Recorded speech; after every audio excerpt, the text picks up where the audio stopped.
All right, guys, so I'm still recording. I'm still in Towne Lake again. I'm back in Towne Lake, and this is the actual park that we have over here in Towne Lake. Now, with the park, you have access to the actual boat and dock over here, so you can dock your boats. So I'm not certain if I can even get waterfront property with my Bacardi 2 model home. There's a lot of Bacardi 2s over there, but this is the actual park. When you compare this park to what you see at Dragonfly Park in Bridgeland, there's really no comparison. Now, the good thing is that you can come to the park, enjoy your family, and you can come get in your boat from the actual dock over here. Now, that's a plus. I'm not certain how much it costs to rent these boating docks. I'm pretty sure it's pretty pricey per month. You got to pay a monthly fee for this. But this is one of the parks. This park cannot really be compared to. This park is really no comparison to what you see at Dragonfly Park in Bridgeland. But you do have access to the water, but this is a basic park, so that's the selling point. I do believe that, again, I keep saying this over and over again, but Towne Lake does meet my direct needs. What I'm really trying to do right now is just trying to see what options I have as a, being able to get my actual, and like I will talk to the actual sales representative for Village Builders to see if I can even put a Bacardi 2 on the lakefront. That was one of the things about Dry Creek, was that you can only build next-gen homes on certain lots, and so they don't want next-gen homes by certain homes. I'm not certain how this stuff works, but of course, you have your community guidelines on what houses can be built where.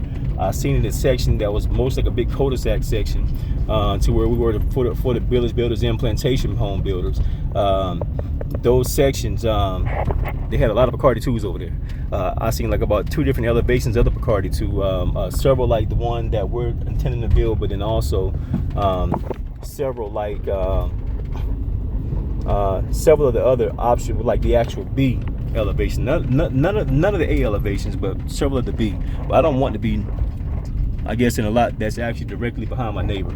They did have a few lots in that section that really weren't waterfront, but they had like a little small water reserve, like ditch type thing back there, to where you had like an iron rod fence, and then you saw your neighbor behind you, but they were across that. You have some space in between. I'll be okay with that, but that would be a settle if I did something like that. I do want lakefront, but again, I'm a little concerned. Just know for myself, I did talk to the representative about palm trees, because I do not see one house in this community that has a palm tree in it. Not one house has a palm. I don't see a palm tree anywhere.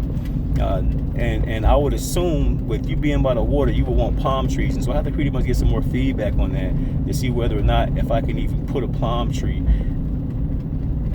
on my lot once I buy my house. You have your HOA guidelines and restrictions, but I'm a little concerned with that. That's like a little concerning for me, because I have to admit, I didn't see a palm tree by any of the community centers, by any of the waters. Again, there's like a lot of water here, a lot of boat docks, a lot of places to dock your boat, a lot of things to consider, but I have not seen one palm tree. But y'all, peace out for now. If I see a palm tree, I'll put y'all back on. If not, that is it.